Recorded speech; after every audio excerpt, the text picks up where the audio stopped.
நாம் இந்த இடத்துல 1 சாமுவேல் 14வது அதிகாரத்திலிருந்து பார்த்து கொண்டிருக்கிறோம். எடுத்துக்கொள்ளுங்கள். 1 சாமுவேல் 14வது அதிகாரம் 45வது வசனத்திலிருந்து பார்க்கலாம். காரியங்களை ஒவ்வொரு வாரமும் நம்ம அந்த இடத்துல பார்த்து கொண்டிருக்கிறோம். இஸ்ரவேலின் ராஜாக்கள் அவர்களுடைய குணாதிசயங்களை குறித்து பார்த்து கொண்டிருக்கிறோம். எடுத்துட்டீங்கன்னு நினைக்கிறேன். ஓகே. ஜனங்களோ சவுலை நோக்கி, இஸ்ரவேலிலே இந்த பெரிய ரட்சிப்பை செய்த யோனத்தான் கொலை செய்யப்படலாமா? அது கூடாது. அவன் தலையில் இருக்கிற ஒரு மயிரும் தரையில விழப்போகிறதில்லை என்று கர்த்தருடைய ஜீவனை கொண்டு ஆணையிட்டு சொல்லுகிறோம். தேவன் துணை நிற்க அவன் இன்று காரியத்தை நடப்பித்தான் என்றார்கள். அப்படியே யோனத்தான் சாகாதபடிக்கு ஜனங்கள் அவனை தப்புவித்தார்கள். சவுல் பெலிஸ்தரை தொடராமல் திரும்பிவிட்டான். பெலிஸ்தரும் தங்கள் ஸ்தலத்துக்கு போய்விட்டார்கள். இப்படி சவுல் இஸ்ரவேலை ஆளுகிற ராஜ்யபாரத்தை பெற்றுக்கொண்டு சுற்றிலும் இருக்கிற தன்னுடைய எல்லா சத்துருக்களுமாகிய மோவாபியருக்கும் அம்மோன் புத்திரருக்கும் ஏதோமியருக்கும் சோபாவின் ராஜாக்களுக்கும் பெலிஸ்தருக்கும் விரோதமாக யுத்தம் பண்ணி எவர்கள் மேல் படையெடுத்தானோ அவர்களை எல்லாம் அடக்கினான். அவன் பலத்து அமலேக்கியரை முறியடித்து இஸ்ரவேலரை கொள்ளையிடுகிற யாவர் கைக்கும் அவர்களை நீங்களாக்கி ரட்சித்தான். சவுலுக்கு இருந்த குமாரர் யோனத்தான், இஸ்வி, மல்கிசூவா என்பவர்கள். அவனுடைய 2 குமாரத்திகளில் மூத்தவள் பேர் மோப், இளையவள் பேர் மீகால். சவுலுடைய மனைவியின் பேர் அகினோவாம், அவள் அகிமாசின் குமாரத்தி. அவனுடைய சேனாதிபதியின் பேர் அப்னேர், அவன் சவுலுடைய சிறிய தகப்பனாகிய நேரின் குமாரன். கீஸ் சவுலின் தகப்பன். அப்னேரின் தகப்பனாகிய நேர் ஆபியேலின் குமாரன். சவுல் இருந்த நாளெல்லாம் பெலிஸ்தரின் மேல் கடினமான யுத்தம் நடந்தது. சவுல் ஒரு பராக்கிரமசாலியாகிலும் ஒரு பலசாலியாகிலும் காணும்போது அவர்கள் எல்லாரையும் தன்னிடமாக சேர்த்து கொள்வான். ஆமேன். நம்ம கடந்த வாரத்தில் பார்க்கும்போது நிறைய காரியங்கள் பார்த்தோம். சவுல் பெலிஸ்தரை பின்தொடராமல் திரும்பி விட்டான். இல்லை, பெலிஸ்தர் என்ன பண்ணல? பின்தொடராமல் திரும்பி விட்டான். ஏன் திரும்பி விட்டான்னு தான் நம்ம பார்த்தோம். சத்தத்தை, தேவனுடைய சத்தத்தை சவுலால் என்ன பண்ண முடியல? கேட்க முடியல. தேவனுடைய சத்தம் அவனுக்கு வரல. ஆனால் தேவன் பேசுகிறவர் என்று பார்த்தோம். சரி, இந்த நாளில் 47 வசனத்தை பார்த்தீங்கன்னா, இப்படி சவுல் இஸ்ரவேலை ஆளுகிற ராஜ்யத்தை பெற்றுக்கொண்டு, சவுல் கையில் பார்த்தீங்கன்னா இஸ்ரவேல் தேசத்தை ஆளுகிற ராஜ்யபாரம் கொடுக்கப்படுகிறது.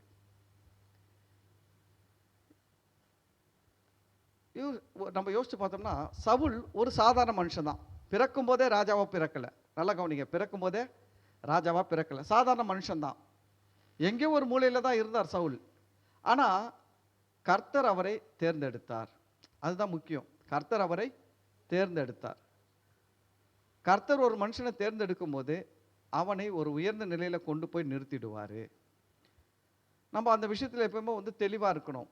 அதாவது என்ன நம்ம கன்ஃபியூஸ் பண்ணிக்க கூடாதுன்னா, கர்த்தர் இவங்களுக்கு தான் செய்வார், அவங்களுக்கு தான் செய்வார் முடிவே பண்ணாதீங்க.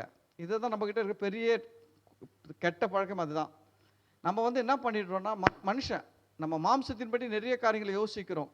நம்ம என்ன யோசிக்கிறோம்னா, பொதுவாகவே பாருங்கள், நான் உங்கள் லெவல்லேருந்து இந்த லெவலுக்கு வந்திருக்கிறேன். நான் உங்கள் லெவல்லேருந்து தான் இந்த லெவலில் வந்திருக்கிறேன். உங்கள் லெவலில் இருக்கும்போது நாங்கள் என்ன யோசிச்சுருக்கிறோம் அப்படின்னா, நாங்கள் என்ன யோசிப்போம்னா, கர்த்தர் யாருக்கு செய்வார், யாரை தெரிந்து கொண்டு இருக்கிறாரு அப்படின்னா, முதல்ல என்னன்னா, நம்மலாம் ஒரு பெரிய இதுவா, நம்ம வேலைக்கு போகிறோம் வரோம், நம்ம குடும்பத்தை பார்க்குறோம், இல்லை கொஞ்சம் ஜெபம் பண்ணுறோம், அப்புறம் ஞாயிற்றுக்கிழமை போயிட்டு வரோம்.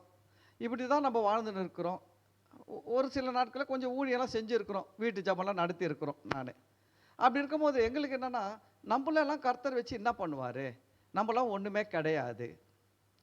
அப்போது யாரை நம்ம பெருசாக நினைப்போம்னா, கர்த்தர் யாரை தெரிந்து கொண்டார்னா, நாங்கள் என்ன நினைப்போம்னா, அப்போல்லாம் பார்த்திங்கன்னா, யாருன்னா ஒருத்தர் மீசெல்லாம் எடுத்துட்டாரு, தாடி எடுத்துட்டாருன்னா உடனே அவங்கள பற்றி என்ன நினைப்போம், அவர் ஒரு பிரதிஷ்டை வச்சுருக்கிறாரு, அவருடைய பிரதிஷ்டை பாரு, கர்த்தர் அவர் என்ன பண்ணியிருக்கிறாரு, தெரிந்து கொண்டார், அவரை தான் பயன்படுத்துவார், அவர் ஜபத்தை தான் கேட்பார், அவருக்கு தான் உதவி செய்வார் அப்படின்ற ஒரு மனநிலை வந்துடும். செருப்பு போடாமல் நடந்தாங்கன்னா இன்னும் கொஞ்சம் அதிகமாகிடும் அந்த மனநிலை.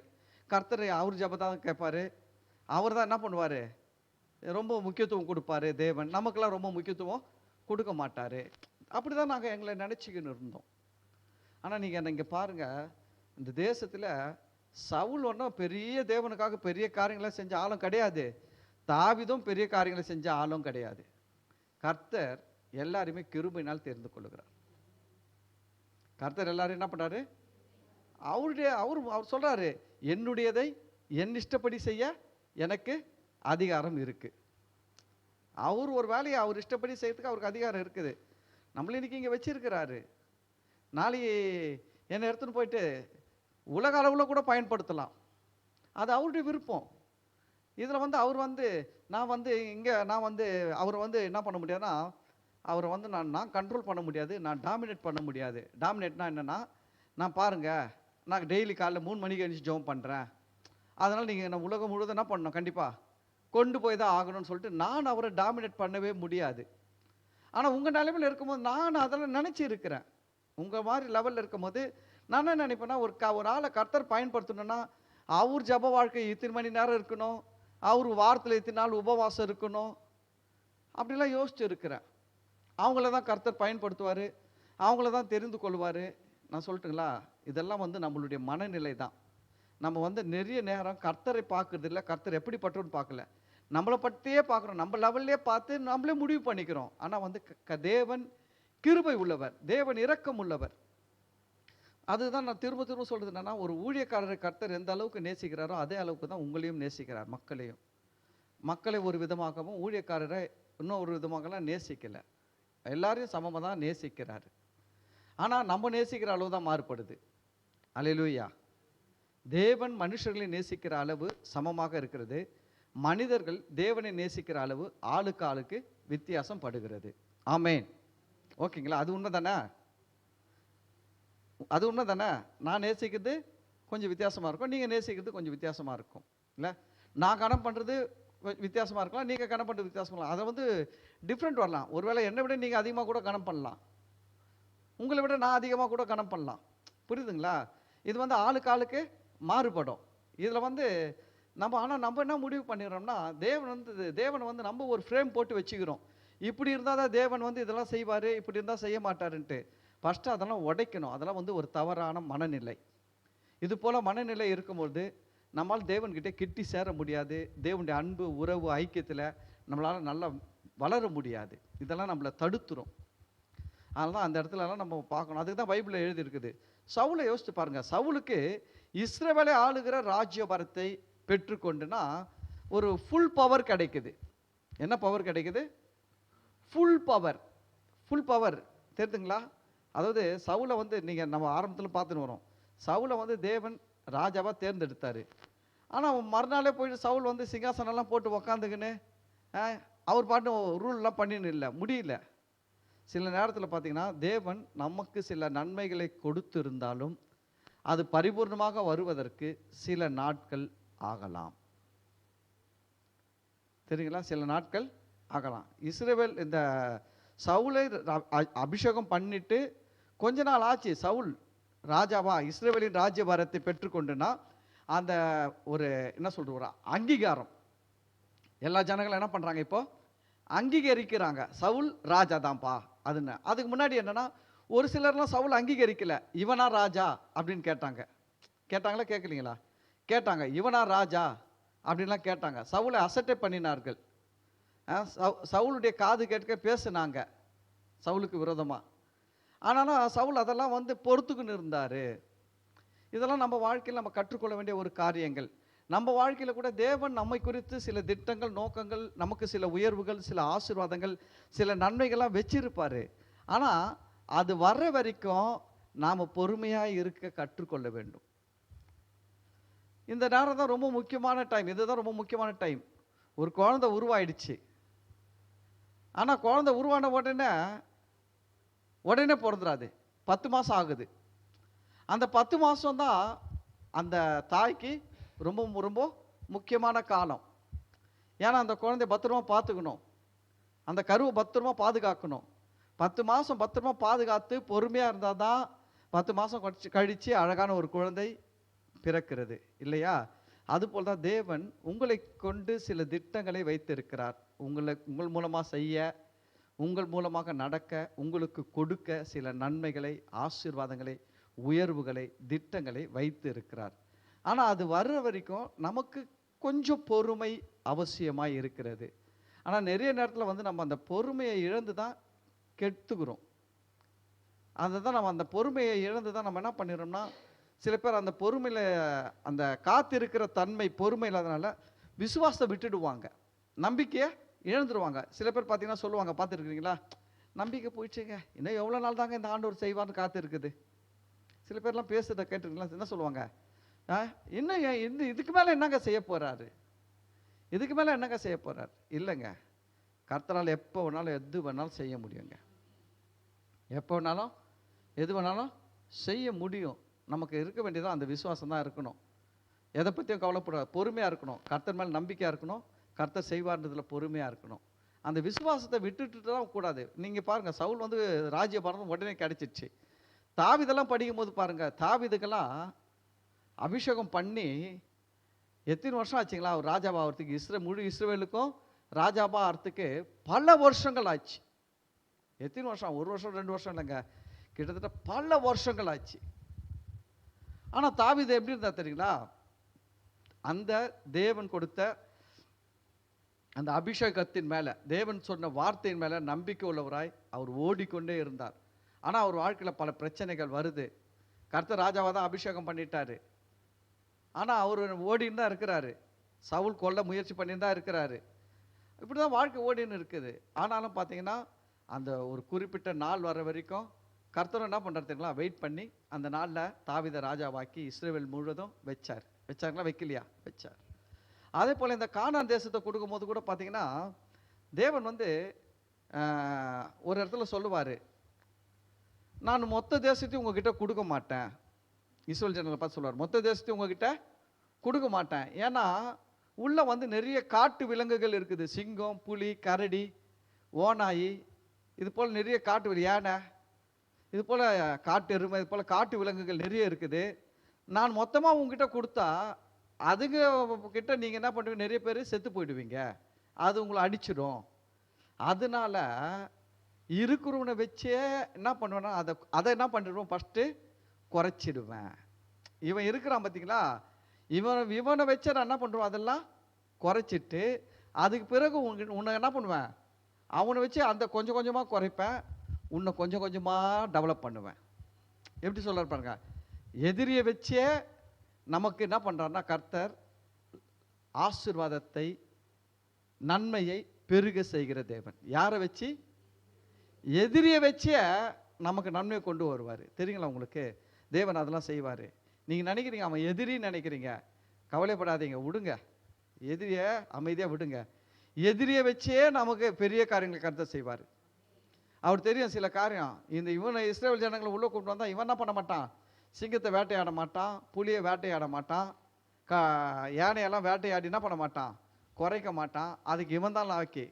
ஏத்தியர், எமோரியர், எபுசியர், இவங்க தான் லாக்கி. அதனால் அவங்கள வச்சு என்ன பண்ணுறாருன்னா இவனுக்கு நன்மை செய்யும்படியாக கர்த்தர் வேலை செய்கிறாரு. அல்லேலூயா.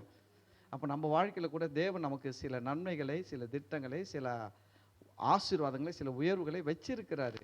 ஆனால் அதெல்லாம் வர்ற வரைக்கும் நம்ம பொறுமையாக இருக்கணும். அது ரொம்ப முக்கியம். பொறுமை ரொம்ப ரொம்ப அவசியம். அதுக்கு அடுத்து பார்த்தீங்கன்னா ராஜ்யபாரத்தை பெற்றுக்கொண்டேன்னும் போது ஒரு ஆளுகை. சவுல் சாதாரணமான ஆளுந்தான், சவுலுக்கு ஒரு ஆளுகையை தேவன் கொடுக்கிறார். உங்கள் கையில் கூட ஆளுகையை கொடுத்து இருக்கிறார். தெரியுங்களா உங்களுக்கு, உங்கள் கையில் கூட என்ன இருக்குது, ஆளுகை இருக்கிறது. அந்த ஆளுகையில் நம்ம பயன்படுத்த மாட்டேன்றோம். ஏன் பயன்படுத்த மாட்டேன்றோம்னா நம்மளுக்கு அந்த அளவுக்கு விசுவாசம் வேலை செய்ய மாட்டேங்குது. எல்லாமே ஒரு லைனாக வரும் பாருங்க. தேவன் ஆளுகை கொடுத்துருக்கிறார். ஏன் ஆளுகை நம்ம ஆளுகை செய்ய மாட்டேன்றோம், விசுவாசம் இல்லை. ஏன் விசுவாசம் இல்லை, ஏன் விசுவாசம் இல்லைன்னா நமக்கு வந்து தேவனை குறித்த அறிவும் குறைவாக இருக்குது, நமக்கு கொடுக்கப்பட்டிருக்கிறார் என்பதை குறித்த அறிவும் குறைவாக இருக்குது. புரியுதுங்களா, அது ரொம்ப முக்கியம். பேச அங்கே தான் தொடங்குது. நமக்கு தேவன் என்ன செஞ்சிருக்கிறார், என்ன கொடுத்துருக்கிறார், நம்ம எவ்வளவாய் அறிந்து கொள்கிறோமோ அவ்வளவாய் விசுவாசம் வளரும். விசுவாசம் எவ்வளோ வளருதோ அந்த அளவுக்கு நம்ம என்ன பண்ணுவோம், தேவன் கொடுத்து இருக்கிறதை விசுவாசிப்போம், அதில் ஒர்க் பண்ணுவோம், வேலை செய்வோம், ஆளுகை செய்வோம். புரியுதுங்களா? இப்போ தேவன் நமக்கெல்லாம் ஆளுகை கொடுத்துருக்காரு, உங்களுக்கெல்லாம் ஆளுகை கொடுத்துருக்காருன்னா கொடுத்துருக்கிறாரு. யோசிச்சு பாருங்க, நீங்கள் உங்களுக்கெல்லாம் சாதாரணமான ஆளுகை கிடையாது. இயேசு சொல்கிறாரு மத்தேயு 28வது அதிகாரத்தில் 18லேருந்து 20 வரைக்கும் வாசிக்கும்போது சொல்கிறாரு, வானத்திலும் பூமியிலும் சகல அதிகாரமும் எனக்கு கொடுக்கப்பட்டிருக்கிறது. இப்போ அந்த ஆளுகையை நான் யோசிச்சு பாருங்க, அந்த வசனத்தை இயேசு சொல்கிறாரு. அப்போ அதுக்கு முன்னாடி இயேசுக்கு வானத்திலும் பூமியிலும் சகல அதிகாரம் இருந்துச்சா இல்லையா? நல்லா கவனிக்கணும். அதுக்கு முன்னாடி இருந்ததா? இருக்குது. அப்போ சொல்லும் போது ஏன் சொல்கிறாரு? சொல்லும் போது அப்போ எப்பவுமே நல்லா யோசிச்சு பாருங்க. இப்போ எனக்கு ஒன்று இல்லை, திடீர்னு ஒன்று வந்துச்சுன்னா தான் என்ன சொல்லுவேன்? இப்போ தாங்க காரே வாங்கினேன். ஏற்கனவே கார் இருந்தால் என்ன சொல்லுவேன்? ஏற்கனவே கார் இருக்குது, அது என்ன சொல்லுவேன்? காரே இல்லாமல் இருந்தால் தான் புதுசாக வாங்கினதா இப்போ தாங்க கார் வாங்கணும்னு சொல்லுவேன். கார் கார் கார் இருக்குதுங்க, கார் வாங்கிட்டேங்கன்னு சொல்லுவேன். ஏற்கனவே ஒரு கார் இருந்து இன்னொரு கார் வாங்கினா என்ன சொல்லுவேன்? அதை அப்படி சொல்ல மாட்டேன், வேறு விதமாக சொல்லுவேன். இருக்குது, இது 2வது கார் வாங்கியிருக்கிறேன்னு. அப்போ இயேசுனார் அங்கே சொல்கிறார், வானத்திலும் பூமியிலும் சகல அதிகாரம் எனக்கு கொடுக்கப்பட்டிருக்கிறதுனா, அவருக்கு அதிகாரம் இல்லாமல் கொடுக்கப்படலைங்க, ஏற்கனவே அதிகாரம் இருந்தது. இப்போ என்ன சொல்கிறாருன்னா, மனுஷகுமாரனாகிய எனக்கு இந்த அதிகாரம் கொடுக்கப்பட்டிருக்கிறதுனால என்னை ஏற்றுக்கொள்ளுகிறவர்கள், என்னை விசுவாசிக்கிறவர்களுக்கும் இந்த அதிகாரம் கொடுக்கப்பட்டிருக்குது. அது எப்படி சிம்பிளாக சொல்லணும்னா, எனக்கு கொடுக்கப்பட்டிருக்கிறதுல உங்களுக்கு கொடுக்கப்பட்டிருக்கிறது. இப்போ வானத்தில் பூமியில் சகல அதிகாரம் யாருக்கு கொடுக்கப்பட்டிருக்குது? நீங்கள் ஒரு சாதாரண சவுல் மாதிரி தான், சாதாரண தாவீது மாதிரி தான். தாவீதுலாம் இன்னைக்கு பெரிய ஆளாக நம்ம பார்க்குறோம். ஆனால் தேவன் அன்னைக்கு அவங்கக்கிட்ட பேசும்போது அவங்க ஒன்றும் பெரிய ஆளே கிடையாது. அவங்களாம் சூப்பர் ஹீரோங்களா? அப்போது கிடையாதுங்க. ஒன்று சொல்லட்டுங்களா, கர்த்தர் தெரிந்து கொண்ட பிறகு தான் அவங்க சூப்பர் ஹீரோவாக மாறினாங்க. அதுக்கு முன்னாடி வரைக்கும் சவுல் பார்த்தீங்கன்னா கழுதை தேடி இருந்து தானே, கழுதை தானே வச்சுன்னு வாழ்ந்துருந்தாரு. சவுல் பேசும்போது யோசிச்சு பாருங்க, என்ன சொல்கிறாரு? அப்போது சாமுவேல் சொல்கிறாரு, உன்னை தான்ப்பா ராஜாவாக ஏற்படுத்துகிறார் தேவன் அப்படின்னோடனே சவுல் வந்து, ஆமாம் ஆமாம் எங்கள் குடும்பம்லாம் ராஜ பரம்பரை தான், நாங்கள்லாம் பெரிய ஆளுங்க அப்படியே சொன்னார். சொல்கிறாரு, எங்கள் குடும்பம் எங்கள் கோத்திரம் இதெல்லாம் ரொம்ப சின்னதுங்க, எங்களை போய் இப்படி சொல்கிறீங்களேங்க அப்படி தானே சொன்னார். தாவீதுகிட்ட சொல்லும்போது தாவீது எப்படி இருந்தார்? தாவீது ஒன்றும் கிடையாது, கொஞ்சம் ஆடுகளை மேய்த்து கொண்டு இருக்கிறார். தாவீதும் கொஞ்சம் தாழ்மையான நிலைமையில் தான் இருக்கிறாரு. ஆக்சுவலாக இஸ்ரேல் தேசத்தில் ஆடு மேய்க்கிறவர்கள் தான் ரொம்ப லாஸ்ட் கேட்டகரி. அப்போ தாவீது எந்த கேட்டகரியில் இருக்கிறாரு? லாஸ்ட்டில் இருக்கிறார். ஆடு மேய்ச்சின்னு இருக்கிறாருன்னா லாஸ்ட் கேட்டகரியில் இருக்கிறாருங்க. புரியுதுங்களா? அப்போது இவங்களெல்லாம் கர்த்தர் தேர்ந்தெடுக்கும் போது அவங்களாம் ஒன்றுமே இல்லாமல் தான் இருந்தாங்க, ஒரு கடைநிலையில் தான் இருந்தாங்க. ஆனால் கர்த்தர் எடுத்த உடனே நிலை மாறுகிறது. அப்போ உங்களெல்லாம் கூட கர்த்தர் வந்து தெரிந்து கொண்டார். பைபிள் அதுதான், அந்த வசனம்லாம் மறக்கவே கூடாது. அழைக்கப்பட்டவர்கள் அநேகர், தெரிந்து கொள்ளப்பட்டவர்கள் சிலர். கர்த்தர் பாருங்க ஒரு பெரிய அழைப்பு கொடுக்குறாரு. சிலுவையிலேருந்து ஒரு அழைப்பு உலகத்துக்கு கொடுக்குறார். நானே ரட்சகர், நானே மீட்பர், நானே தெய்வம்னு சொல்லிட்டு ஒரு அழைப்பு கொடுக்குறாரு. எல்லாரும் வந்துட்டாங்களா? சிலர் தான் வந்தாங்க. அந்த சிலர் தான் நீங்க. அல்லேலூயா. பக்கத்துக்குள்ள பார்த்து சொல்லுங்க, அழைக்கப்பட்டவர்கள் அநேகர், தெரிந்து கொள்ளப்பட்டவர்கள் சிலர், அந்த சிலர் தான் நீங்க. அல்லேலூயா. நம்ம என்ன நினைச்சுக்கிறோம்னா, கவனிங்க, அது பெரிய தகராறு என்னன்னா, நம்மை குறித்து நம்ம வந்து ஒரு பொருட்டாவே நினைக்கிறது இல்லை. நம்மை பற்றி ஒரு நல்ல எண்ணமே, நல்ல அபிப்பிராயமே நம்மளுக்கு கிடையாது. அது எப்படியோ நம்மளுக்கு வந்துடுச்சுங்க. நம்ம பாருங்க, இப்போ பாஸ்டருங்க இப்படி சொன்னால் மக்கள் ஏற்றுக்கிறதுக்கு ரொம்ப கஷ்டப்படுவாங்க. நான் விசேஷமானவன், நான் அழைக்கப்பட்ட அநேகர்களை நான் தெரிந்து கொள்ளப்பட்ட சிலர்னா ஜனங்களுக்கு அது கஷ்டமாக இருக்குது. ஆனால் நீ ஒரு தூசின்னா பாருங்க, ஜனங்க நல்ல ஒரு ஆமேன்னு சொல்லுவாங்க. நீ ஒரு குப்பைன்னு சொல்லி பாருங்க, ஜனங்களை ஆமேன் அப்படின்னு சொல்லி ரொம்ப பாரத்தோட ஓங்கி சொல்லுவாங்க. புழு அப்படின்னு சொல்லி பாருங்க, நீ ஒரு புழு அப்படின்னா ரொம்ப ஜோராக சொல்லுவாங்க ஆமேன் அப்படின்ட்டு. ஆனால் இப்படி சொன்னால் மக்களால் ஏற்றுக்கொள்ள முடியல. இதுதான் கிறிஸ்தவருடைய உயர்வுக்கு தடையாக இருக்கிறது. கிறிஸ்தவர்கள் ஏன் இயேசுவை ஏற்றுக்கொண்டு நல்லா இருக்க முடியலன்னா, அவங்களுடைய எண்ணங்கள் அவர்களை குறித்து உயர்வானதாக இல்லை. புரியுதுங்களா? அவங்களை குறித்த எண்ணங்கள் அவங்களுக்கு எப்படி இல்லை? உயர்வாக இல்லை. அவங்க என்ன நினைக்கிறாங்க? நான் ஒரு புழு, நான் ஒரு தூசி, நான் ஒரு குப்பை, நான் ஒரு சாம்பல், நான் அது இது, நான் ஒரு கந்த, என்னென்னமோ நினச்சிக்கின்னு. ஆனால் பாருங்கள், கிறிஸ்துவ நடந்து போகும்போது அப்படி நல்லா நிமிர்ந்து நடக்க மாட்டான். அப்படியே பைபிள் இப்படி வச்சுக்கின்னு இப்படி அப்படியே கூனி குறுகி நடந்து போவாங்க. ஏன் அவங்க அப்படி நடந்து போகிறாங்க? காலம் ஃபுல்லாக எங்கே போயிட்டு போகிறாங்க? தேவாதி தேவனுடைய சமூகத்துக்கு போய் ஏதோ ஜெபம் பண்ணிட்டு போகிறாங்க. தேவாதி தேவன் சமூகத்தில் உக்காந்துட்டு போகிறாங்க, ஆராதிச்சுட்டு போகிறாங்க. ஆனால் அவங்களால தைரியமாக ஒரு சந்தோஷமாக நிமிர்ந்து என்ன பண்ண முடியலன்னா போக முடியல. காரணம் என்ன? தங்களை குறித்து அவர்கள் அறிய வேண்டிய பிரகாரம் அறியலை. தேவனை குறித்தும் அறிய வேண்டிய பிரகாரம் நாம் அறிய வேண்டும். தேவன் நமக்கு என்ன செய்திருக்கிறார் என்பதை குறித்தும் நாம் அறிய வேண்டிய பிரகாரம் அறிய வேண்டும். நாம் எப்படி இருக்க வேண்டும் என்பதை குறித்தும் அறிய வேண்டிய பிரகாரம் அறிய வேண்டும். அல்லேலூயா. ரொம்ப ரொம்ப முக்கியம். கிறிஸ்துவ சமுதாயத்துக்கு தேவையான ஒரு காரியம் இது. நீங்கள் உங்களை குறித்து நல்ல மதிப்பீடு பண்ணுங்க. நான் சொல்கிறேன், உலகத்தில் இருக்கிற கோடிக்கணக்கான ஜனங்களில் நீங்கள் விசேஷமானவர்கள். உங்களை நீங்கள் நினைக்கும் போது எப்படி நினைக்கணும்? உங்களை விசேஷமாக நினைக்கணும். எவ்வளோ பேர் ஆண்டவர் கூப்பிட்டாரியா? எத்தனையோ பேர் வரல. நான் என்ன தெரிந்து கொண்டார், அந்த சிலரில் நான் ஒருத்தன். அல்லேலூயா. அப்போ இப்படி தெரிந்து கொண்டவர்கள் தான் சொல்கிறாரு, அப்படிப்பட்டவங்க தான் சொல்கிறாரு, வானத்திலும் பூமியிலும் சகல அதிகாரம் கொடுக்கப்பட்டிருக்குது. உங்களுக்கு இருக்குதுங்க. வானத்தில் அதிகாரம் இருக்குதா? உங்களுக்கு இருக்குது. யோசிச்சு பாருங்க. பைபிளில் எலியாவை எழுதி வச்சுக்கிறாரு, எலிசாவை எழுதி வச்சிருக்கிறாரு, எல்லாரையும் கேரக்டர்ஸ்லாம் நிறைய எழுதி வச்சிருக்கிறாரு. இவங்கெல்லாம் என்ன பண்ணாங்க? இந்த தீர்க்கதரிசிகளா அவங்களுடைய அதிகாரத்தை எப்படிலாம் செயல்படுத்தினாங்கன்றதை எழுதி வச்சிருக்கிறாரு. ஏன் எழுதி வச்சிருக்கிறாருன்னா, இவைகள் எல்லாம் நமக்காக திஷ்டாந்தங்களாக வைக்கப்பட்டிருக்கிறது. இவைகள் எல்லாம் யாருக்காக திஷ்டாந்தங்களாக வைக்கப்பட்டிருக்கிறது? நமக்காக திஷ்டாந்தங்களாக வைக்கப்பட்டிருக்கிறது. எலியா மழை வர வைக்க முடியும், மழையை நிறுத்த முடியும்னா அதே அதிகாரத்தை நான் செய்ய முடியும். ஏன்னா இயேசுவுக்கு வானத்திலும் பூமியிலும் சகல அதிகாரம் இருக்கிறது. அந்த அதிகாரம் எனக்கும் கொடுக்கப்பட்டிருக்கிறது. அல்லேலூயா. நீங்க அதெல்லாம் நல்லா உணரணும். அதை நல்லா நீங்க உணரணும், ஊறணும். துணியில் இருக்கிற அழுக்கு போகணும், பலன்னு வெள்ளையாகணும்னா சோப்பு தண்ணியில் உடனே போட்டு உடனே எடுத்தா அழுக்கு போய் வெள்ளையாயிடுமா? பலன்ட்டு நல்லா போட்டு ஊற வைக்கணும். ஊற வைக்கும் போது என்ன நடக்குது? போக வேண்டியதெல்லாம் போகுது, வர வேண்டியதெல்லாம் வருது. அழுக்கெல்லாம் போகுது, பளபளப்பெல்லாம் வருது. அதுதாங்க வசனத்தில் நம்ம ஊற வேண்டும். வசனத்தில் எப்படி பண்ணோம்? ஊறணும். நல்ல வசனங்களை கேட்கணும், நல்ல வசனங்களை படிக்கணும், வசனங்களை தியானிக்கணும். அதுதான் முக்கியம். அப்போ பாருங்கள், நமக்கு உங்களை தேவன் எனக்கு சொல்லணும். நீங்கள் ஒரு எண்ணம் உங்களுக்கு வரணும், வானத்திலும் பூமியிலும் சகல அதிகாரம் எனக்கு கொடுக்கப்பட்டு இருக்கிறது இயேசுவின் நாமத்தில். அப்போ நீங்கள் ஆளுகை உங்களுக்கு ஒரு நீங்கள் பார்த்தீங்கன்னா, பேதுரு சொல்கிறாரு, கர்த்தர் உங்களை ராஜாக்களாக, ஆசாரியர்களாக, தீர்க்கதரிசிகளாக என்ன பண்ணியிருக்காரா? வச்சிருக்கிறாரு.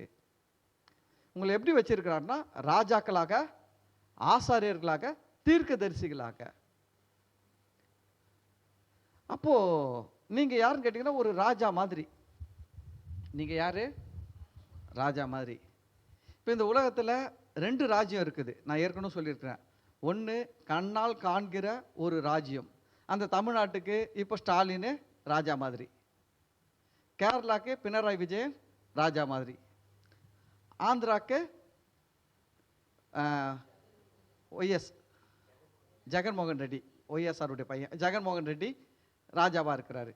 இப்போ இது இந்த உலகத்தில் பார்க்கிற ஒரு ராஜ்யம். ஆனால் இதுக்கு அடுத்தது கண்ணால் காண முடியாத இன்னொரு ராஜ்யம் இருக்கிறது. அந்த கண்ணால் காண முடியாத ராஜ்யம், தேவனுடைய ராஜ்யமும் ஒன்று இருக்குது, பிசாசின் ராஜ்யமும் இருக்குது. ஒன்று தெரியுங்களா? எப்பவுமே இந்த தேசத்து ராஜா ஒருத்தர் வந்த உடனே பிசாசு என்ன பண்ணுறான்னா, இந்த ராஜா மூலமாக அவனுடைய காரியங்களை, திட்டங்களை என்ன பண்ணுறான்னா இந்த உலகத்தில் இன்புட் பண்ணுறான். அவன் காரியங்களை என்ன பண்ணுறான்? இன்புட் பண்ணுறாங்க. தெரியுங்களா? அவன் யார் முதல்வர் வந்தாலும் அவனுக்கு பிரச்சனை இல்லை, யார் பிரைம் மினிஸ்டர் வந்தாலும் அவனுக்கு பிரச்சனை இல்லை. அவன் என்ன பண்ணுறான்னா அவங்கள டேக் ஓவர் பண்ணி அவங்க மூலமாக அவனுடைய ராஜ்யத்துக்கு உண்டான காரியங்களை அவன் செஞ்சுனே வரான். செய்கிறானா செய்யலையா? செய்கிறான். அப்போ அது கண்ணால் மறைந்திருக்கிற பிசாசின் ராஜ்யம் என்ன பண்ணுது? இந்த ராஜ்யத்தின் மேலே ஆளுகை செய்கிறது. அப்போது நம்ம தேவனுடைய ராஜ்யம், அதுவும் கண்ணால் மறைந்திருக்கிற ராஜ்யம். ஆனால் இந்த உலகத்தின் ராஜ்யத்தில் பிசாசு எப்படி மனுஷர்களை கொண்டு அவனுடைய ராஜ்யத்தின் வல்லமைகளை, அதிகாரங்களை, ஆளுகைகளை, தன்மைகளை வெளிப்படுத்தணும், அதே போல் நம் மூலமாக தேவன் இந்த உலகத்தில் ஆளுகைகளையும் ராஜ்யத்தின் வல்லமைகளையும் ராஜ்யத்தின் அதிகாரங்களையும் வெளிப்படுத்தி கொண்டே இருக்கிறார். அல்லேலூயா. நம்ம மூலமாக வெளிப்படுங்க. ஒன்று சொல்லட்டுங்களா, நீங்களாம் நம்மளாம் நல்லா இதை பற்றி புரிந்து கொள்ள நீங்கள் ஜெபம் பண்ணும் போது பிசாசு ஓடும். நீங்கள் ஜெபம் பண்ணும் போது அற்புதம் நடக்கும். நீங்கள் ஜெபம் பண்ணும் போது பெரிய பெரிய காரியங்கள்லாம் நடக்கும். இதுக்கு ஒரு பெரிய ஒருத்தர் எழும்பணும், ஒரு எழுப்புதல் வரணும்லாம் அவசியம் கிடையாது. கர்த்தருடைய ராஜ்யம் உங்களுக்குள்ளே இருக்கிறது, நம் மத்தியில் இருக்கிறது. 2 விதத்தில் இருக்குது தேவனுடைய ராஜ்யம். இப்போ நம் மத்தியிலையும் இருக்குது, நமக்குள்ளவும் இருக்குது. அல்லேலூயா. இப்போ அந்த ராஜ்யத்தின் அதிகாரத்தை நம்ம என்ன பண்ணோம்னா வெளிப்படுத்தணும். நம்ம அந்த அந்த தன்மையோடு இருக்கணும். நம்ம தான் பேசணும். நம்ம கவனிங்க, நம்ம ஏரியாவில், நம்ம குடும்பத்தில், நம்ம பகுதியிலெல்லாம் நாம் தான் ராஜ்யத்தின் பிரதிநிதி. நம்ம தான் ராஜ்யத்தின் பிரதிநிதி. நீங்கள் தான் அந்த ஏரியாவுக்கு ராஜா மாதிரி. நீங்கள் தான் காலையில் எழுந்திரிச்ச உடனே உங்கள் எல்லையை நீங்கள் தான் என்ன பண்ணணும்? இயேசுவின் ரத்தத்தை தெளிக்கிறேன். இந்த எல்லை முழுவதும் என்ன பண்ணுறேன்? இயேசுவின் ரத்தத்தை தெளிக்கிறேன். இந்த எல்லைகளில் கிரியை செய்கிற எல்லா விதமான தேவனுடைய ராஜ்யத்துக்கு எதிரான ஆவிகளையும் இயேசு கிறிஸ்துவின் நாமத்தில் கட்டி கடிந்து அப்புறப்படுத்துகிறேன்.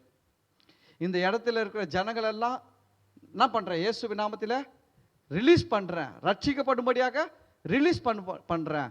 தேவனை அறியும்படியாக ஜனங்களுடைய மனக்கண்கள் திறக்கப்படட்டும் என்று இயேசுவின் நாமத்தில் சொல்லுகிறேன்.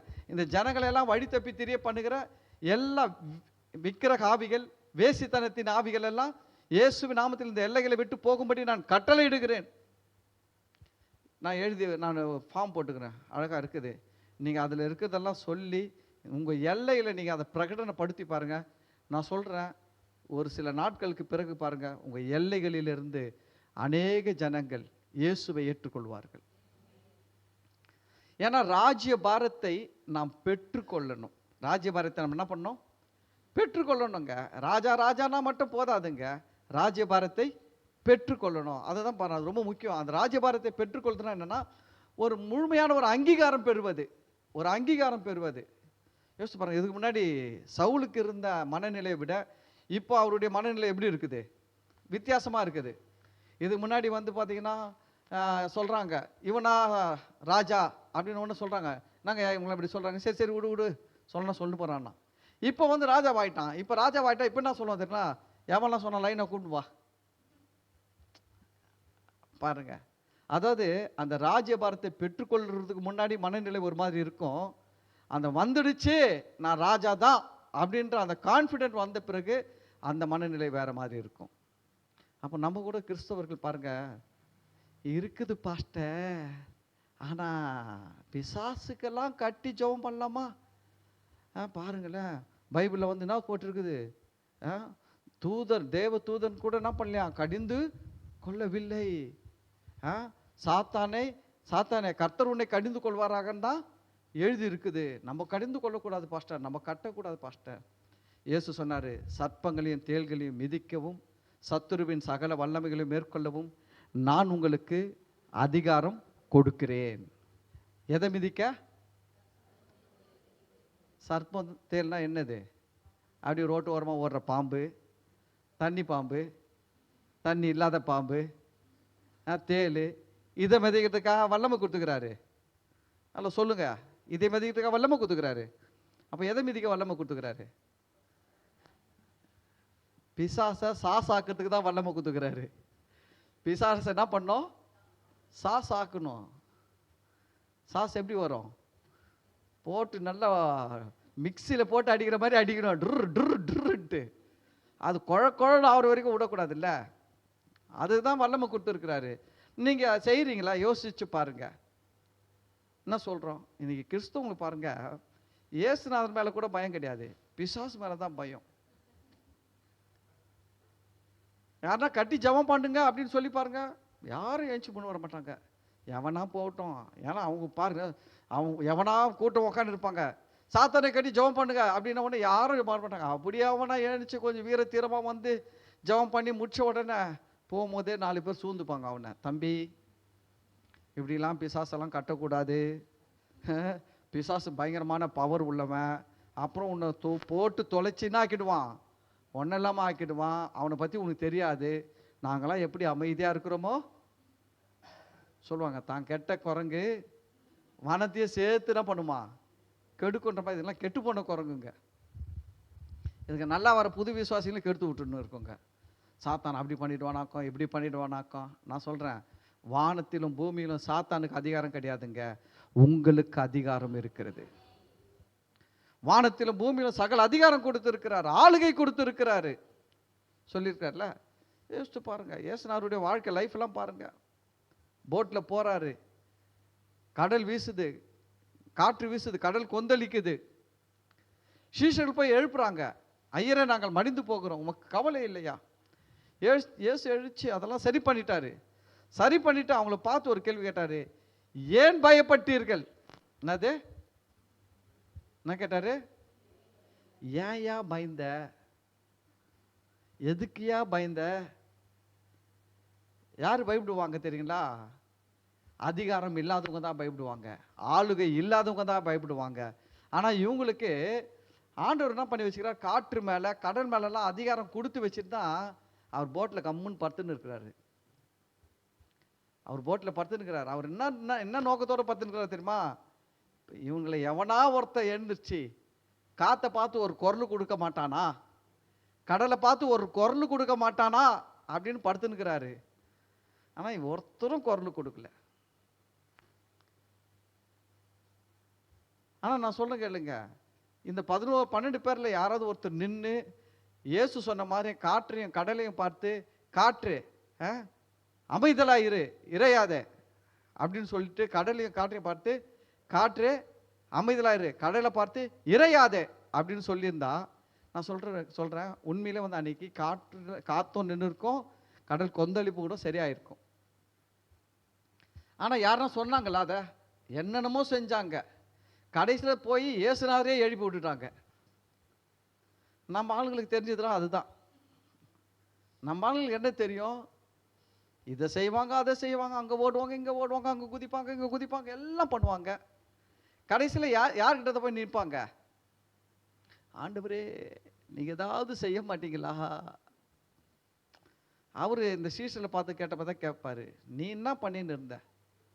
நீ ஏன் பயந்த?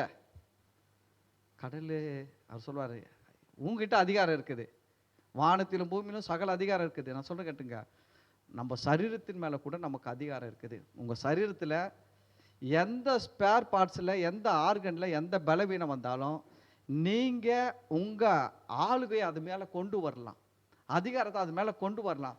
உங்களுக்கு பேச தெரியணும். எலும்புகள் மேலே சுகத்தை இயேசுவின் நாமத்தில் சொல்கிறேன். எலும்புகளில் இருக்கிற பலவீனங்கள் இயேசுவின் நாமத்தில் விலகும்படி கட்டளை எடுக்கிறேன். அதை நீங்கள் தாங்க செய்யணும், நீங்கள் பயப்படக்கூடாது. அப்போது ஆளுகை உங்களுக்கெல்லாம் பாருங்கள், ஒரு ஆளுகை ராஜ்யபாரத்தை பெற்றுக்கொண்டான்னா ஒரு அங்கீகாரம் உங்களுக்கெல்லாம் ஆண்டவர் அதை கொடுத்துட்டாரு, எப்போ கொடுத்துட்டாரு. ஆனால் நம்மளாம் அதெல்லாம் பயன்படுத்துறதே கிடையாது. பாருங்கள், அவன் ராஜ்யபாரத்தை பெற்றுக்கொண்டு அவன் என்ன பண்ணுறான் பாருங்கள், அதை பார்க்கலாம். சுற்றிலும் இருக்கிற தன்னுடைய எல்லா சத்துருக்களுமாகிய மோவாபியருக்கும், அம்மன் புத்திரருக்கும், ஏதோமியருக்கும், சோபாவின் ராஜாக்களுக்கும், பெலிஸ்தருக்கும் விரோதமாக யுத்தம் பண்ணி, ஆளுகை பெற்றுக்கொண்டு என்ன பண்ணா? ஹலோ, ஆளுகையை பெற்றுக்கொண்டு என்ன பண்ணாரு சவுலு? யுத்தம் பண்ணாரு. ஆளுகை கொடுக்கறது எதுக்கு தெரியுமா? யுத்தம் பண்றதுக்கு தான் ஆளுகை கொடுக்கிறது. சர்ப்பங்களையும் தேள்களையும் மிதிக்கிறதுக்கு உங்களுக்கு என்ன கொடுத்துக்கிறாரு? வல்லமையும் அதிகாரமும் கொடுத்துருக்குது. எதுக்கு? மிதிக்கிறதுக்கு. வாங்கி வச்சுக்கின்னு சும்மா நடந்துன்னு போகிறதுக்கு இல்லை. இப்படி இப்படி போய் வரதுக்கு ஒன்றா கொடுக்கல ஆண்டவர். வல்லமையும் அதிகாரத்தை மிதியா? நான் சொல்கிறேன், கிறிஸ்தவங்க வந்து சர்ப்பங்களையும் மிதிக்கிறது இல்லை, தேலையும் மிதிக்கிறது இல்லை. அதனால தான் அதுங்கெல்லாம் மிதிச்சுன்னு இருக்குது. அதெல்லாம் வந்து மிரட்டுது. நைட்டில் கனவுல பாருங்கள், பிசாசு வந்து மிரட்டோன்னு மிரட்டிட்டு போவான். நம்ம ஆளுங்க அப்போ தான் ஏஞ்சி ஒழுங்காக ஜெபம் பண்ணோம். நைட்டு 12 மணிக்கு ஜெபம். ஏன்னா பிசாசு வந்து 2 மெரிச்சு அவன் மெரிச்சிட்டு போகிறான். நீங்கள் மிதிச்சிருந்தா அவன் மிதிக்கவே மாட்டாங்க. அல்லேலூயா. யுத்தம் பண்ண வேண்டும். நமக்கு வந்து அதிகாரம் கொடுத்துருக்கிறார், வல்லமை கொடுத்திருக்கிறார், ஆளுகை கொடுத்திருக்கிறார். இதை வச்சிருக்கிற நம்ம என்ன பண்ணணும்? ஹலோ, என்ன பண்ணணும்? பக்கத்தை பார்த்து சொல்லுங்க, யுத்தம் பண்ணணும். யுத்தம் பண்றதுனா என்ன தெரியுங்களா? சண்டை போடுற இடத்துல போய் பாருங்க, ரொம்ப அமைதியா அப்படி மெதுவா கத்தி சண்டை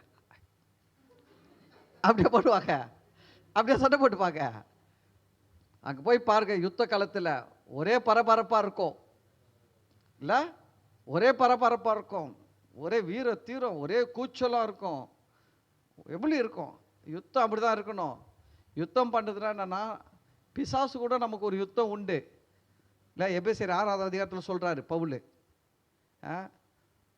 மாம்சத்தோடும் ரத்தத்தோடும் அல்ல, இப்பிரபஞ்சத்தின் அந்தகார லோகாதிபதிகளோடு, வானமண்டலத்தில் உள்ள பொல்லாத ஆவிகளின் சேனைகளோடு நமக்கு என்ன உண்டு?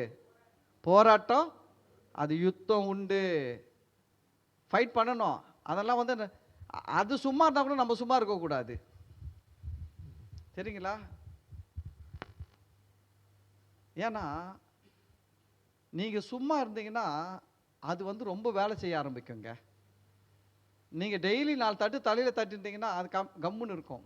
இந்த நாய்களெல்லாம் பற்றி சில காரியங்கள் நான் பார்க்குறேன். பைக்கில் போன இந்த நாய்ங்க பார்த்தீங்கன்னா ஒரு 3-4 நாயாக சேர்ந்துன்னு ஒரே சுற்று போட்டு குலைக்கும். நீங்கள் வண்டி கொஞ்சம் வேகமாக ஓட்டி பாருங்களேன், அந்த 4 நாயை சேர்ந்து அப்படியே என்னமோ நீங்கள் பெரிய குற்றவாளி மாதிரியோ அதுக்கு ரொம்ப பெரிய ராஜா மாதிரியும் துரத்துவங்க பாருங்க, அப்படி துரத்தும். இது போல ஒரு கிறிஸ்தவ வாழ்க்கை வாழக்கூடாது. பிசாசு எப்போ முறைச்சாலும் நீ ஓடுனா நானும் சேர்ந்து அந்த நாய் துரத்துற மாதிரி தான் உன்னை துரத்தும்.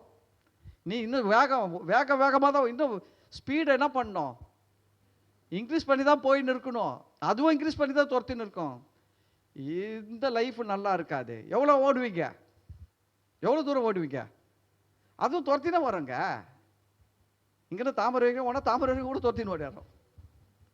அதுதான் பாருங்க, பிசாசை கண்டு வசனம் சொல்லுது, பிசாசுக்கு எதிர்த்து நில்லுங்கள். பிசாசு என்ன பண்ணோம்? உங்கள் வீட்டில், உங்கள் தெருவில், உங்கள் குடும்பத்தில், உங்கள் வேலை ஸ்தலத்தில், கையின் பிரயாசத்தில், ஆவிக்குரிய வாழ்க்கையில் எப்போல்லாம் பிசாசு வந்து செயல்பட்டான்னு உங்களுக்கு தெரியுதோ உடனே நீங்கள் என்ன பண்ணணும்னா எதிர்த்து நிற்கணும். நான் என்ன பண்ணுவேன்னா, நான் இங்கே 4 சுற்று போட்டு குறைச்ச உடனே வண்டியை நிறுத்திடுவேன். நிறுத்திட்டு இறங்குவேன். இறங்கி 4த்தையும் பார்ப்பேன். என்ன நடக்குதுங்களா? லிட்டரலா சொல்கிற கேளுங்க, 4ம் குலைச்சிக்கிட்டே பின்னாடி போவோம். தெரியுமா உங்களுக்கு? 4ம் குலைச்சிக்கின்னு ஒரு ஸ்டெப்பு பின்னாடி போவோம்.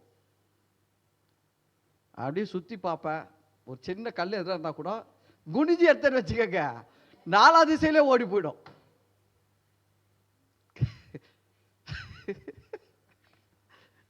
பாருங்க, இதை பற்றியோ சொல்லிக் கொடுக்க வேண்டி இருக்குது. ஏன்னா நம்ம நாடு பார்க்க ரொம்ப ஒரு மோசமான நாடுங்க நம்ம இந்தியா தேசம். என்ன பண்ணுறாங்களா தெரியுங்களா? வருஷத்துக்கு 4 கோடி மக்கள்களை இந்திய தேசத்தில் நாய் கடிக்கிறதாம். அதாவது 4 கோடி, ஆமாம் 4 கோடி மக்கள்களை இந்திய தேசத்தில் நாய்க்கடிக்கு உள்ளாக்குறார்களாம். புள்ளி விவரம் சொல்லுது. ஒரு ஆளை நாய் கடிச்சா அவன் பணக்காரனாக இருந்தால் 6000-7000 ரூபாய் செலவு பண்ணுறான். நடுத்தரமாக இருந்தால் 4000 3000 செலவு பண்ணுறான். நடுத்தரத்துக்கு கீழே இருக்கிறவன் 1000-2000 செலவு பண்ணுறான். அதுக்கும் கீழே இருக்கிறவன் என்ன பண்ணுறான்? ஹாஸ்பிட்டல் போகிறான், ஆனால் அங்கே மருந்து கிடையாது. ஹாஸ்பிட்டல் போகிறான், மருந்து கிடையாது. எப்படியா இருந்தாலும் ஒரு ஆள் குறைஞ்சபட்சம் என்ன சொல்கிறாங்கன்னா, ஒரு கணக்கு போட்டு ஒரு ஆள் 2000 செலவு பண்ணுறான்னா. ஒரு ஆள் எவ்வளோ செலவு பண்ணுறான்? 2000 செலவு பண்ணுறான். அப்போது 4 கோடி இன்ட்டு 2000 எவ்வளோ ஆச்சு? கணக்கில் யோசிக்கிறேன், வீக்காக்குறீங்க. 8000 கோடி. 4 கோடி இன்ட்டு 2000 எவ்வளோ? 8000 கோடி. வருஷத்துக்கு நாய்களால் இந்திய தேசத்தில் வருமானம் 8000 கோடி கார்பரேட்டு மெடிக்கலில் சம்பாதிக்கிறான். அதனால தான் ரோட்டில் நாளுக்கு நாள் நாய்கள் பெருகி கொண்டு இருக்குது. தெரியுமா உங்களுக்கு? நாய் டெவலப் ஆகினே இருக்குதுங்க. ஒரு தெருவில் ஒரு நாய் தான் இருந்துச்சு. இப்போ அந்த தெருவுலலாம் போய் பாருங்க, நாய் கூட்டமே ஆயிடுச்சு. பேருக்கு தான் நாய் வண்டியை ஓட்டின்னு போவானுங்க, ஒரு நாயை பிடிக்க மாட்டானுங்க. நாய் வண்டியில் நாய் தான் போகணும், ஆனால் நாய் வண்டியில் நாயை தவிர மீதெல்லாம் இருக்கும். இவனுக்கு தான் நாய்ங்க, நாய் வண்டிக்கு ஒரு நாயும் பிடிக்க மாட்டேன்றான். இவன் கவர்மெண்ட் என்ன சம்பளம், டார்கெட் கொடுங்கடா. மீதிக்கெல்லாம் டார்கெட் கொடுக்குறீங்கல்ல, நாய் பிடிக்கிறவனுக்கு டார்கெட் கொடு. ஒரு நாளைக்கு 50 நாய் பிடிச்சின்னு வரணும், டார்கெட்டை கொடு. ஒரு மாதத்துக்கு 1500 டார்கெட்டு உன் ஏரியாலாம் பிடிச்சி கொடுக்க சொல்லி பாருங்க. ஒரு நாய் இருக்காது நம்ம தெருவில். யோசிச்சு பாருங்க, நைட்டில் 11 மணிக்கு மேலே நாய் நம்ம போக முடியாது வண்டியில். நாய் துரத்தும், எல்லா தெருவுலையும் துரத்தும். நாயை பற்றி பேசுறதுக்காக வரல, பிசாசம் அப்படிதான். பிசாசம் அப்படிதான், நாய் மாதிரி தான் வந்து என்ன பண்ணுவான், ஒரு பயமுறுத்துவான், ஒரு குறைப்பான், நம்மளை துரத்துற மாதிரி பண்ணுவான், எல்லாம் பண்ணுவான். நின்று வசனம் சொல்றது, யாக்கோபு ரொம்ப அழகா இருக்கிறாரு.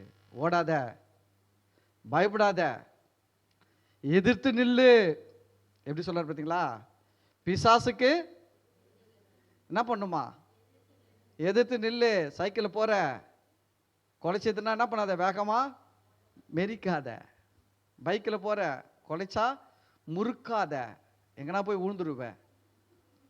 அந்த பயத்திலே போய் நில்லு, எதிர்த்து நில்லு. பிசாசு அப்படிதான், வாழ்க்கையில், வேலையில், பிஸ்னஸில், குடும்பத்தில், சமுதாயத்தில், நீங்கள் இருக்கிற எல்லையில் பல காரியங்களை அவன் என்ன பண்ணுவான்னா செய்வான். நீங்கள் ஓட ஓட ஓட அவனுடைய துரத்துதல் அதிகமாகிக் கொண்டே இருக்கும். நில்லுங்க, நில்லுங்க, நின்று என்ன பண்ணாத, 2 அடி போட கற்றுக்கங்க. உங்களுக்கு இருக்குது அதிகாரம் கையில், ஆளுவோம் தேசத்தை. ஃபாதர் அழகாக பாடிக்கிறார், அதிகாரம் கையிலே ஆளுவோம் தேசத்தை. நம்ம தான் அதை நின்று பார்க்கணும். பிசாசு நம்ம பிரச்சனையை கொண்டு வர ஆவியை பார்த்து பேசணும், பலவீனத்தை கொண்டு வர ஆவியை பார்த்து பேசணும், நஷ்டத்தை கொண்டு வர ஆவியை பார்த்து பேசணும். ஆமாம், இயேசு கிறிஸ்துவின் நாமத்தினால் இந்த ஆவியெல்லாம் நான் கட்டுறேன். என் வாழ்க்கையில் வரக்கூடாது, என் கிட்ட வரக்கூடாது, என் குடும்பத்தில் வரக்கூடாது, என் சபையில் வரக்கூடாது அப்படின்னு சொல்லி நீங்கள் தான் அந்த ஆவியை கட்டணுங்க. ஓடக்கூடாது. நான் சொல்கிறேன், நீங்கள் கட்டி பாருங்க, சர்ப்பங்களையும் தேள்களையும் மிதிக்க கற்றுக்குங்க. நான் சொல்கிறேன், மிதிக்க அதெல்லாம் ஒன்றும் இல்லாமல் போயிடும். அதுக்கு அடுத்தது பாருங்க, அடுத்த பேராகிராஃப். எவர்கள் மேல் படையெடுத்தானோ அவர்கள் எல்லாம் அடக்கினான். பக்கத்தில் பார்த்து சொல்லுங்க, அடக்குங்க. எல்லா நாய்களையும் என்ன பண்ணுங்க, அடக்குங்க. உங்களை பார்த்து நாய் ஓடணும் தெரியுமா? என் ஏரியாவில் வந்து பாருங்க, எந்த நாயெல்லாம் என்னை பார்த்து குரல் குத்தாங்களோ அந்த நாயெல்லாம் இன்னைக்கு என்னை பார்த்தாலுமே என் வண்டி வருதுன்னு தெரிஞ்ச ஒன்று ஓட ஆரம்பிச்சிடுவாங்க. ஏன்னா அவர் சும்மா இருந்தால் கூட நான் சும்மா இருக்க மாட்டேன்.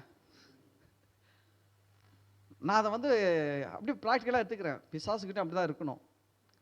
நம்ம பண்ணிடுறோம். இந்த மாதிரி கிறிஸ்தவங்களுடைய ஒரு பெரிய மென்டாலிட்டி என்னென்னா, அந்த வடிவேல் காமெடி சொல்கிற மாதிரி தான், நான் இதை தாண்டி அங்கே வர மாட்டேன், நீ இதை தாண்டி என்கிட்ட வரக்கூடாது, நான் இந்த கோட்டை தாண்டி உங்ககிட்ட வர மாட்டேன், நீ அந்த கோட்டை தாண்டி என்கிட்ட வரக்கூடாது.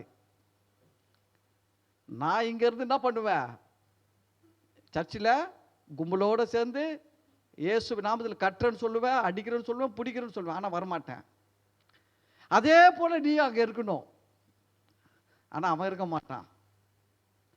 அவனுக்கு தெரியும் இது கோழை, இதுக்கு ஒன்றும் விஷயம் தெரியல, இது வந்து கும்பலில் தான் கத்தும், தனியாக விட்டா முழிக்கும், பயப்படும், நம்ம எவ்வளோ அடித்தாலும் வாங்கிக்கோன்னு தெரியும். அதனால தான் நான் சொல்கிறது என்னன்னா, நம்ம அப்படி இருக்கக்கூடாது. ஆண்டவருடைய பிள்ளைகள் பிசாசை எதிர்த்து நின்று அதை அடக்க கற்றுக்கணும், அடக்கணும், விடக்கூடாது. இல்லை பாஸ்டர், அவங்க பாஸ்டர், இதெல்லாம் உங்கள் பவரே உங்களுக்கு தெரியலங்க. உங்களுக்கு எவ்வளோ பவர் ஆண்டவர் கொடுத்துக்கிறது. அழைக்கப்பட்டவர்கள் அநேகர், தெரிந்து கொள்ளப்பட்டவர்கள் சிலர். அந்த சிலருக்கு தான் வானத்திலும் பூமியிலும் சகல அதிகாரம். என் நாமத்தினால எதை கேட்டாலும் நான் அதை செய்வேன். விசுவாசிக்கிறவனுக்கு எல்லாம் கூடும். எவ்வளோ பவர்ஸ் கொடுத்துருக்கிறாரு. அதெல்லாம் நம்ம யூஸ் பண்ணணுங்க. நம்ம குடும்பத்தில் யூஸ் பண்ணணும், நம்ம பிள்ளைகள் மேலே யூஸ் பண்ணணும், நம்ம வேலை ஸ்தலத்தில் யூஸ் பண்ணணும், வேலை மேலே உங்களுக்கு விரோதமாக எவனா எழும்புறான் கொள்றான்னா ஒன்றும் கவலைப்படாதீங்க, வசனத்தை பேசுங்க. எனக்கு எதிராக ஒரு வழியாக வருவார்கள், 7 வழியாக ஓடி போவார்கள் என்ற வசனத்தை இயேசுவின் நாமத்தில் இவர்கள் மேலெல்லாம் பேசுகிறேன் சொல்லி பாருங்க. 8வது நாள் வேலை அவன் வேலையை விட்டு போயிடுவான், எல்லாம் கம்பெனி அவனுக்கு தூக்கிடும். ஆனால் நம்ம என்ன பண்ணுறது இல்லை தெரியுங்களா? ஒன்றுமே பண்ணுறது இல்லை. வார்த்தையாகவே இருக்கணும். நானும் வரமாட்டேன், நீயும் வரமாட்டேன் மாதிரி வாழ்ந்துட்டு இருக்கோம். நிறைய கிறிஸ்தவங்களுக்கு பேயினா பயம், பிசாசுனா பயம், இதில் வேற பில்லினா பயம், சூனியனா பயம். ஐயோ, பிசாசை ரொம்ப பெருமையாக பேசுகிற ஒரு கூட்டம் இந்த உலகத்தில் யார் தெரியுங்களா? கிறிஸ்தவங்க தான். நீங்கள் ஒரு பேய் மேலே கை வச்சு ஜெபம் பண்ணி அதை துரத்தி பாருங்களேன், வந்து சொல்லுவாங்க, பாஸ்டர் சரா இருங்க. நீங்கள் வீட்டுக்கு போட்டு முன்னாடி அந்த பிசாசு உங்கள் வீட்டில் வேலை செய்வான். நீ பயத்தோடு போனீங்கன்னா அங்கே வேலை செஞ்சுன்னு இருப்பான். இங்கேருந்தே சொல்லிட்டு போனோம், இங்கேருந்தே கல்லடிச்சிட்டு போனோம். என்ன சொல்ல தெரியுமா? என் பக்கத்தில் 1000மோ என் வலது பக்கத்தில் 10,000 பேரும் விழுந்தாலும் அது ஒரு கால என்னை அணுகவே முடியாது. நான் தண்ணீர்கள் கடக்கும்போது அது என் மேலே புரளாது. நான் அக்கினியில் நடக்கும்போது நான் வேக மாட்டேன். வானத்தில் பூமியில் அதிகாரம் இருக்குது அப்படின்னு நீங்கள் பேசிட்டு போய் பாருங்க. நான் சொல்கிறாங்க, வீட்டில் பிசாசின் கிரி ஒன்றும் இருக்காது. ஆனால் பிசாசு என்ன பண்ணுறான்னா நம்மளால அப்படி பயமுறுத்தி தான் வச்சிருக்கான். அப்போது சவுலை பார்க்கும்போது ராஜ்யபாரத்தை பெற்றுக்கொண்டான், யுத்தம் பண்ணினான், 3வது அடக்கினான். உங்களுக்கு ராஜ்யபாரம் கொடுக்கப்பட்டு இருக்கிறது. யுத்தம் பண்ண வேண்டியது யார் கையில் இருக்குது? அடக்க வேண்டியது, ஆமாம், பக்கத்தை பார்த்து சொல்லுங்க, யுத்தம் பண்ணுங்க, அடக்குங்க, அடங்காதீங்க. நல்ல படம்லாம் பேர் சூப்பராக இருக்கிறான், அடங்க மறு. உங்களை தான் பார்த்து சொல்லணும். எவ்வளோ பேர் வச்சு ரெண்டு செஞ்சுருக்கிறான், உங்களுக்கு தான் சொல்கிறோம். கிறிஸ்தவங்களுக்கு தான் பேர் வைக்கணும், அடங்க மறு அப்படின்ட்டு. கிறிஸ்தவங்களாம் அடங்கி போயிருக்கிறாங்க பிசாசுடைய பொய்க்கு வஞ்சனைக்கு. அவனுக்கெல்லாம் நான் சொல்கிறேன், அடங்க மறுக்கணும் நம்ம. அல்லேலூயா. இப்போ தைரியமாக இருப்பீங்களா? பிசாசெல்லாம் துரத்துவீங்களா? எப்போதுலேருந்து? இப்போதுலேருந்து. இன்றே செய் நன்றே செய். ஆமென். கர்த்தர் ஆசீர்வதிப்பா. நம்ம எல்லாரும் எழுந்து நிற்போம்.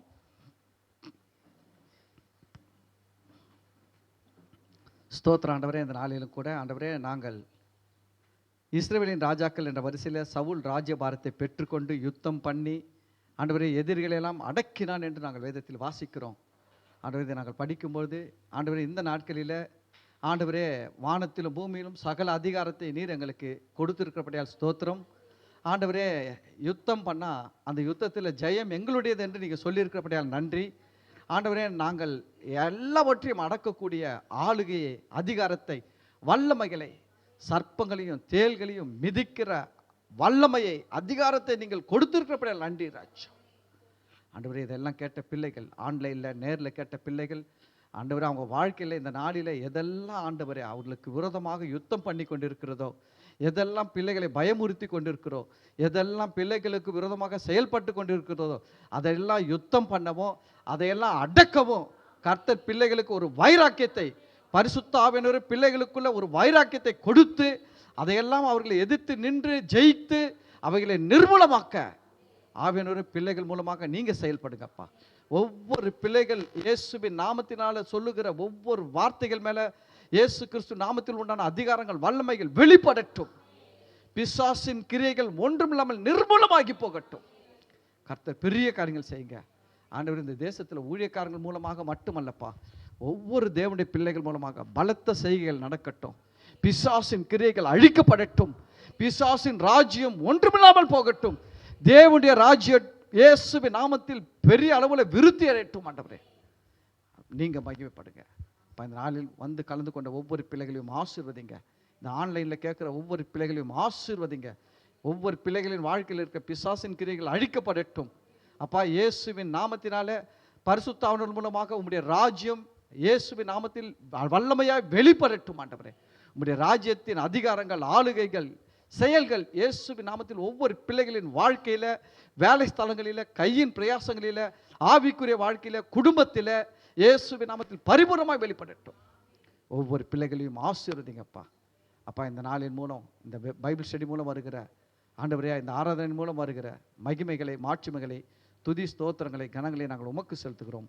ஆண்டவராகிய இயேசு கிறிஸ்துவின் நாமத்தில் ஜெபிக்கிறோம், நன்றி செலுத்துகிறோம் நல்ல பிதாவே, ஆமேன்.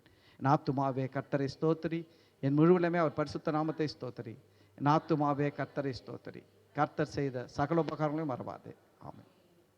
பிதாவாகிய தேவனுடைய அன்பும் கர்த்தராகிய இயேசு கிறிஸ்துவின் கிருபையும் பரிசுத்தாவினுடைய அந்யோன்யமும் ஐக்கியமும் ஆசீர்வாதமும் வழிநடத்துதலும் இப்பொழுதும் ஆண்டவராகிய இயேசு கிறிஸ்துவின் வருகை வரையிலும் நம் அனைவரோடும் கூட இருப்பதாக, ஆமேன். ஹல்லேலூயா, ஹல்லேலூயா, ஹல்லேலூயா. கர்த்தர் உங்களை ஆசீர்வதிப்பார். God bless you.